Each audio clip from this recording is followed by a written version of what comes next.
Assalamualaikum warahmatullahi wabarakatuh.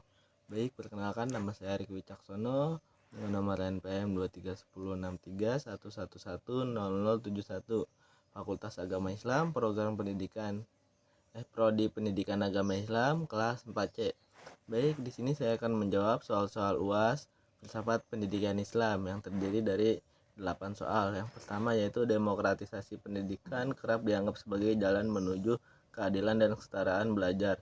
Analisislah bagaimana prinsip-prinsip demokratisasi pendidikan dapat diterapkan dalam konteks pembelajaran pendidikan agama Islam di sekolah umum. Lalu evaluasilah tantangan utama dalam penerapan di era digital saat ini. Adapun penerapan prinsip demokratisasi dalam pembelajaran PAI di sekolah umum yaitu yang pertama, pembelajaran interaktif dan diskusi terbuka yang dimana guru PAI dapat mengadakan diskusi kelompok, debat, atau tanya jawab yang memberi ruang bagi siswa untuk menyampaikan pendapat dan bertanya secara bebas selama tetap menghormati nilai-nilai Islam.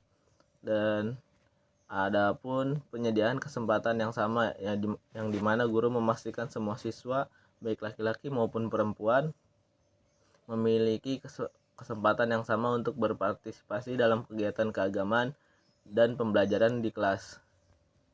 Dan adapun tantangan utama yaitu keaslian dan keandalan konten, yang dimana di era digital saat ini siswa dengan mudah mengakses berbagai sumber pembelajaran agama secara online. Namun tantangan terbesar adalah memastikan keaslian dan keandalan informasi yang beredar. Banyak juga informasi keagamaan yang tidak terverifikasi atau bahkan menyesatkan, sehingga guru PAI harus membekali siswa dengan literasi digital dan kemampuan berpikir kritis dalam memilih sumber belajar. Di sini saya mengutip dari Sanaki HA Paradigma Pendidikan Demokratis, Paradigma Baru Pendidikan Islam, Yogyakarta, Safiria Insania Press 2003. Dan selanjutnya pertanyaan nomor 2 yaitu Ibnu Khaldun memandang pendidikan sebagai proses bertahap yang memperhatikan aspek akal dan adab. Sintesiskan konsep pendidikan Ibnu Khaldun tersebut dengan model pembelajaran PAI berbasis kurikulum merdeka. Bagaimana Anda mengaplikasikan sintesis ini dalam rancangan pembelajaran PAI di kelas menengah pertama atau SMP? Baik, di sini Ibnu Khaldun memandang pendidikan sebagai proses bertahap taharruj yang memperhatikan aspek akal, adab, dan keterampilan secara seimbang, yang dimana model pembelajaran PAI ini berbasis kurikulum mereka memiliki prinsip kebebasan dan fleksibel dalam pembelajaran. Dan adapun aplikasi dalam rancangan pembelajaran PAI di SMP yaitu rancangan pembelajaran bertahap, yang dimana materi PAI disusun mulai dari pengenalan nilai-nilai dasar agama, kemudian dilanjutkan dengan pengembangan pemahaman akidah, akhlak, dan keterampilan ibadah secara bertingkat. Dan adapun pembelajaran berbasis proyek dan kontekstual, siswa diberi kebebasan memilih topik atau proyek yang relevan dengan kehidupan mereka, misalnya pengembangan karakter melalui kegiatan sosial atau pengalaman nilai Islam dalam kehidupan sehari-hari. Di sini saya mengutip dari Mujahidin Triyono Ali Mustafa tahun 2023, konsep pendidikan Ibnu Khaldun dalam buku Muqaddimah dan relevansinya terhadap kurikulum Merdeka Belajar Universitas Muhammadiyah Surakarta. Selanjutnya yang ketiga yaitu Kiai Haji Ahmad Dahlan menekankan pentingnya integrasi ilmu agama dan sains dalam pendidikan. Evaluasilah relevansi pandangan ini dalam menghadapi tantangan dekadensi moral di kalangan pelajar saat ini. Selanjutnya jelaskan satu desain pembelajaran PAI yang mencerminkan semangat integrasi tersebut. Di sini pandangan Kiai Haji Ahmad Dahlan tentang integrasi ilmu agama dan sains sangat relevan dalam menghadapi dekadensi moral di kalangan pelajar saat ini. Dengan memadukan nilai-nilai spiritual dan moral dari agama Islam dengan pengetahuan sains modern, pendidikan dapat membentuk generasi yang tidak hanya cerdas secara intelektual, tetapi juga kuat secara moral dan etika. Pendekatan ini membantu pelajar memahami ajaran agama secara kontekstual dan aplikatif dalam kehidupan sehari-hari, sekaligus mengembangkan kemampuan berpikir kritis dan rasional yang diperlukan untuk menanggapi tantangan zaman, termasuk pengaruh negatif dari era digital. Dalam rancangan pembelajaran PAI yang mencerminkan semangat integratif ini, guru dapat mengembangkan model pembelajaran berbasis proyek yang mengaitkan konsep-konsep agama dengan fenomena ilmiah. Misalnya mempelajari ayat-ayat Al-Quran yang berkaitan dengan alam dan penciptaan, lalu mengkaitkan dengan pengetahuan sains seperti biologi dan fisika. Metode pembelajaran dialogis dan eksperimen sederhana dapat digunakan agar siswa aktif mengeksplorasi hubungan antara ilmu agama dan sains, sekaligus menanamkan nilai-nilai akhlak melalui diskusi reflektif. Pendekatan ini tidak hanya meningkatkan pemahaman siswa terhadap materi PAI, tetapi juga membekali mereka dengan sikap spiritual, sikap kritis, moral, dan spiritual yang kuat untuk menghadapi tantangan modern di era modern. Saya mengutip dari Fauzi A. tahun 2019, kontribusi Kiai Haji Ahmad Dahlan dalam pendidikan Muhammadiyah, Jurnal Pendidikan Islam. Selanjutnya nomor 4, yaitu Kiai Haji Hasyim Asy'ari menekankan pentingnya akhlak dalam pendidikan dan sikap tawadu terhadap guru.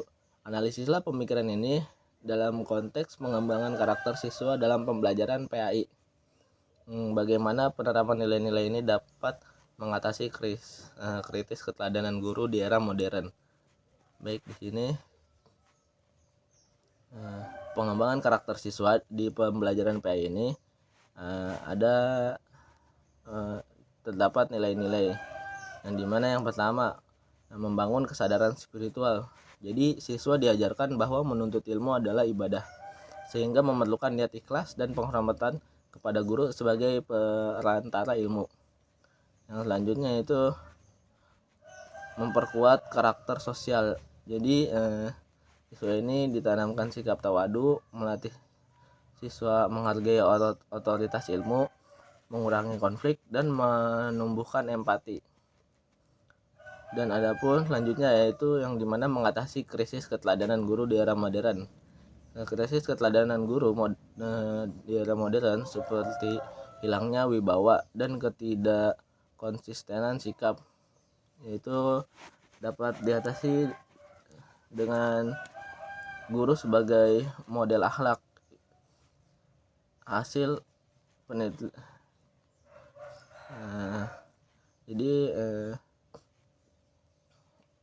guru sebagai model akhlak ini menunjukkan bahwa keteladanan guru dapat bersikap rendah hati, mengakui kesalahan, dan menghormati siswa, meningkatkan sikap tawadu siswa. Contoh konkret ini membuktikan bahwa guru yang konsisten beradab mampu memulihkan martabatnya sebagai figur teladan. Dan di sini saya mengutip dari Adabul Alim wal Muta'alim karya Kiai Haji Hasyim Asy'ari, kitab klasik yang membahas etika guru dan murid, pentingnya akhlak serta sikap tawadu dalam proses pembelajaran. Selanjutnya ada pertanyaan nomor 5, yaitu Ahmad Hasan dari Persatuan Islam atau yang sering kita dengar Persis, ini menekankan pentingnya purifikasi ajaran Islam melalui pendidikan yang berbasis pada Al-Quran dan hadis. Analisislah pemikiran ini dalam konteks kurikulum pendidikan agama Islam saat ini. Apakah pemikiran tersebut lebih mendukung konservatisme atau reformisme dalam pendidikan? Kurikulum pendidikan Islam saat ini masih ada tantangan antara mengajar ajaran Islam secara tradisional atau konservatif dan mengajarkan dengan cara yang lebih terbuka dan sesuai perkembangan zaman atau reformis.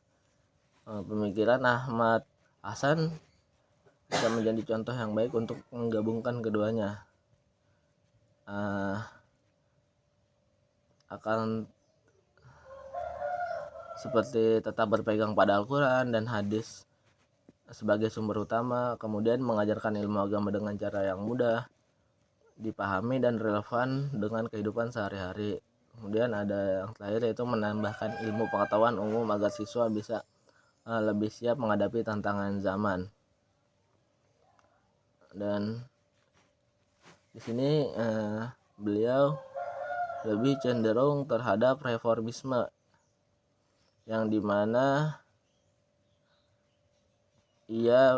beliau itu ingin pendidikan Islam tidak hanya menghafal teks saja, tapi juga memahami makna dan konteksnya. Lalu beliau mendorong agar pendidikan Islam mengajarkan ilmu lain seperti matematika, ilmu pengetahuan umum, supaya siswa bisa lebih siap menghadapi dunia modern. Lalu yang terakhir yaitu ia menolak mengikuti kebiasaan yang tidak sesuai dengan Al-Quran dan hadis, tetapi tetap ingin agar ajaran Islam bisa diterapkan dengan cara yang relevan di zaman sekarang. Saya mengutip dari Ahmad Hasan, Islam dan Pendidikan, Pemikiran Persatuan Islam, Pustaka Persis. Selanjutnya yang nomor 6 yaitu ontologi, epistemologi, dan aksiologi, merupakan 3 pilar dalam filsafat pendidikan Islam. Buatlah sintesis hubungan antara ketiganya, lalu analisislah bagaimana ketiganya dapat digunakan sebagai landasan dalam menyusun visi dan misi program studi pendidikan agama Islam. Baik, ketiga pilar tersebut saling terkait. Ontologi yaitu menentukan apa tujuan pendidikan, epistemologi menentukan cara mencapai tujuan itu dengan pengetahuan yang benar, dan yang terakhir yaitu aksiologi menentukan nilai-nilai yang harus ditanamkan dalam proses pendidikan. Dan di sini penggunaan ketiganya sebagai landasan visi dan misi program studi pendidikan Islam, yang dimana itu visi program studi dapat dirumuskan berdasarkan ontologi, yaitu menegaskan tujuan utama pendidikan Islam, membentuk insan kamil yang beriman, berilmu, dan berakhlak mulia. Lanjutnya, misi program studi dapat didasarkan pada epistemologi dan aksiologi, yaitu yang dimana epistemologi ini mengembangkan metode pembelajaran yang efektif dan sesuai sumber Islam untuk menghasilkan pemahaman yang mendalam. Dan aksiologi ini yaitu menanamkan nilai-nilai moral dan spiritual dalam setiap proses pembelajaran. Saya mengutip dari Ahmad Susanto 2000. Saya mengutip dari Susanto 2011, Filsafat Ilmu, suatu kajian dalam dimensi ontologi, epistemologi, dan aksiologi. Jakarta, Bumi Aksara. Selanjutnya nomor 7 yaitu Syekh Nukaib Al-Atas memperkenalkan konsep ta'dib sebagai orientasi utama pendidikan Islam. Evaluasilah konsep ini dalam perbandingannya dengan tujuan pendidikan nasional. Bagaimana konsep ini dapat diterapkan dalam penyusunan RPP pada mata pelajaran pendidikan agama Islam.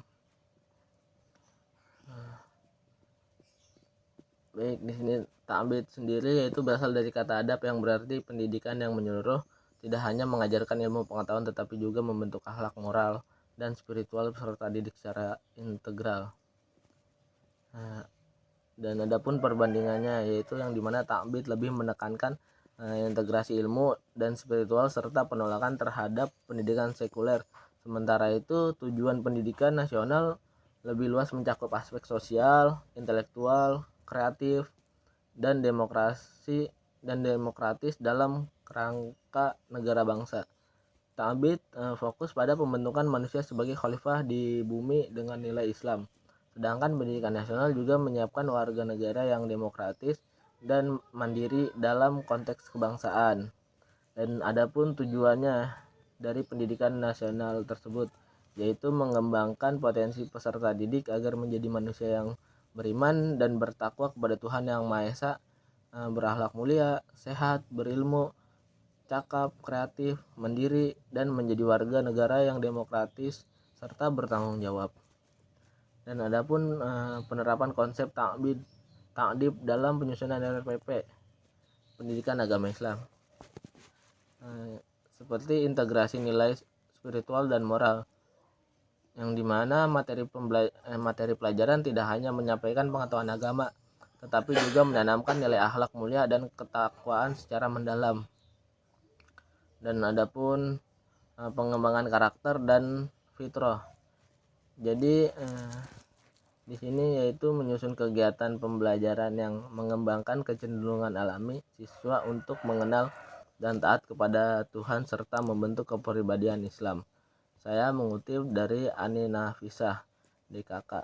Konsep pendidikan Islam dalam pandangan Syed Muhammad Nukaib Alatos, JKPI 2023.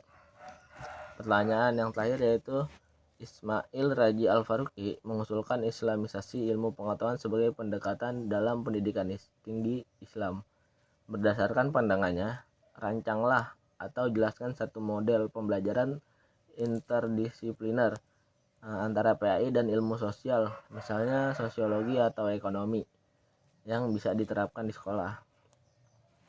Baik, model pembelajaran interdisipliner antara pendidikan Islam dan ilmu sosial seperti sosiologi yang didasarkan pada pemikiran Ismail Raji Al-Faruqi tentang Islamisasi ilmu pengetahuan dapat dirancang dengan mengintegrasikan konsep tauhid sebagai landasan epistemologi dan aksiologi. Misalnya di dalam pembelajaran PAI dan sosiologi, siswa diajak untuk memahami fenomena sosial melalui perspektif Islam, mengkaji nilai-nilai sosial yang diajarkan Al-Quran dan hadis, serta menganalisis masalah sosial kontemporer seperti keadilan, solidaritas, dan kemiskinan yang dengan pendekatan ilmiah sosiologi yang islami.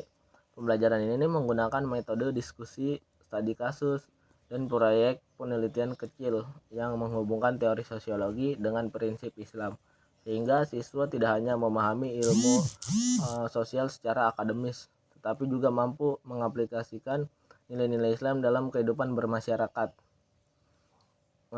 Model ini mencerminkan ide Al-Faruqi bahwa Islamisasi itu adalah proses mengkaji dan menyusun ulang ilmu pengetahuan modern agar selaras dengan nilai-nilai Islam, terutama tauhid, sehingga ilmu sosial dan PAI tidak berdiri terpisah, melainkan saling melengkapi dalam membentuk karakter dan wawasan keilmuan siswa secara holistik. Di sini saya mengutip dari Zuhdiyah tahun 2017, Islamisasi ilmu Ismail Raji Al-Faruqi, Jurnal Tarbiyah dan Keguruan UIN Raden Fatah, Palembang. Baik, mungkin cukup sekian dari saya. Billahi taufiq wal hidayah. Wassalamualaikum warahmatullahi wabarakatuh.